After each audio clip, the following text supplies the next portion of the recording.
राजगढ़ जिले के छापीहेड़ा में शुक्रवार को दिग्विजय सिंह कांग्रेस कार्यकर्ताओं की बैठक लेने पहुंचे। इस दौरान बैठक में कार्यकर्ताओं को संबोधित करते हुए दिग्विजय सिंह ने कहा कि अभी मेरे नाम की घोषणा नहीं हुई है, लेकिन मुझे बताया गया है कि मुझे राजगढ़ से चुनाव लड़ना है। दिग्विजय सिंह की ये बात सुनकर कार्यकर्ताओं ने जमकर तालियां बजाकर उनका स्वागत किया। पूर्व मुख्यमंत्री दिग्विजय सिंह ने अपने संबोधन में कहा कि अभी तक लोकसभा चुनाव को लेकर मेरे नाम की घोषणा नहीं हुई। मैं तो चाहता था कि प्रियव्रत सिंह, नारायण सिंह, हेमराज कल्पोनी, चंद्र सिंह सोंधिया, रामचंद्र दांगी, रामप्रसाद दांगी चुनाव लड़ें। अभी हम सब लोग कोशिश कर रहे थे कि राजगढ़ से चुनाव कौन लड़े और हमारे पास लड़ने वाले भी थे, लेकिन पार्टी का जो आदेश होता है उसे हमें मानना पड़ता है। दिग्विजय सिंह के मुंह से चुनाव लड़ने की बात सुनकर कार्यकर्ताओं ने जमकर तालियां बजाईं। इस दौरान दिग्विजय सिंह ने कहा कि ये चुनाव दिग्विजय सिंह के बस का नहीं है। अब मैं 77 साल का हो चुका हूँ। यह चुनाव नौजवानों को लड़ना है, ये चुनाव आपको लड़ना है। दिग्विजय ने मंच से कार्यकर्ताओं से कहा कि गांव-गांव, शहर-शहर, मोहल्ले और कस्बों में ये चुनाव आपको लड़ना है और ये चुनाव बड़े साधारण तरीके से होगा। मैं अब अलग-अलग अपनी विधानसभा वाइज आप सबसे अलग-अलग बात करूंगा, आपसे सुझाव दूंगा कैसे करना, क्या करना चाहिए। अब अभी तक तो घोषणा नहीं हुई है। मैं तो चाहता था कि प्रियव्रत चुनाव लड़े, नारायण चुनाव लड़े, हमारे कल्पोनी जी भी हैं, हमारे चंद्र सिंह सोंधिया जी हैं, रामचंद्र दांगी जी भी हैं।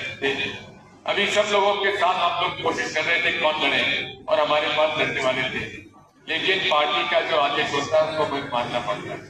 अभी घोषणा तो नहीं हुई है, लेकिन वैसे मुझे बताया जाता है कि मुझे चुनाव लड़ना है।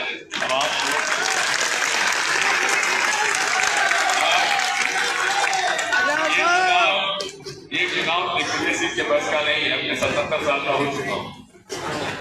ये चुनाव नौजवानों को लड़ना है, ये चुनाव आप लोगों को लड़ना है। गांव-गांव में, शहर-शहर में, मोहल्ले में, कस्बे में आपको चुनाव लड़ना है और ये चुनाव हमारा बड़े साधारण तरीके से होगा और बूथ पर होगा।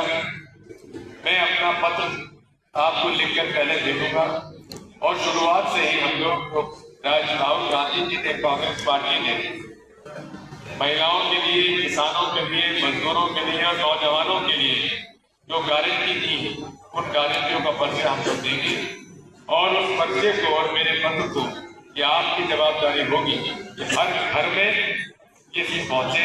ये जवाबदारी आपकी होगी। ये जवाबदारी लेने के लिए आप तैयार हैं कि नहीं? आपको कहीं जाने की जरूरत नहीं है। आपको केवल अपने अपने मोहल्ले में एक घर में जाके दे आइए और उस पर हम लोग नीचे रखेंगे भी कि उसमें कौन के घर आप गए और कौन गए, उसकी सारी जानकारी हम रखेंगे ताकि हमारा प्रचार घर घर होगा। हमको ज्यादा पब्लिक मीटिंग करने की आवश्यकता नहीं है, बड़ी बड़ी रैलियां निकालने की जरूरत नहीं है, बड़े बड़े आम सभाएं करने की जरूरत नहीं है। ये चुनाव पूरे तरीके से पोलिंग बूथ पर लड़ा जाएगा, सेक्टर और मंडल में लड़ा जाएगा। ये हमारा प्रयास होगा। MP express live TV bureau.